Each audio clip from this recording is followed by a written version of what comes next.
ఈ వీడియోని ఖచ్చితంగా చివరి వరకు చూడండి. మనం పిల్లల విషయంలో, ఫుడ్ విషయంలో ఎంత జాగ్రత్తగా ఉండాలనుకుంటున్నా ఏదో ఒక తప్పు జరుగుతూనే ఉంటుంది. ఈరోజు కూడా నేను అదే తప్పు చేయబోయాను.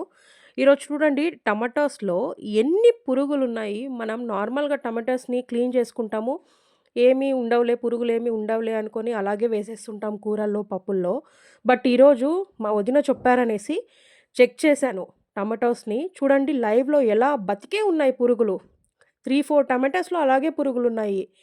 ఎంత కేర్‌ఫుల్‌గా మనము పిల్లలకి మంచిగా వండి పెట్టాలి అనుకున్నా కూడా చూడండి, లైవ్‌లో చూడండి నేను చూపిస్తున్నాను. అది ఎంత బాగా కదులుతుంది పురుగు అనేది టమాటోస్‌లో.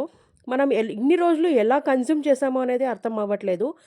మనమే ఇంత నీట్‌గా, క్లీన్‌గా చేసుకుంటున్నా కూడా మనం బయట ఫుడ్ తినేటప్పుడు ఇంకెంత కేర్‌ఫుల్‌గా ఉండాలి. మన ఇంట్లోనే మనము ఒక్కోసారి చెక్ చెయ్యము.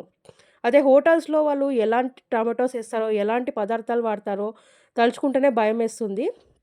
ఒకసారి అక్కడ చూడండి బండ పైన నేను టమాటోస్ కట్ చేసి పెట్టాను.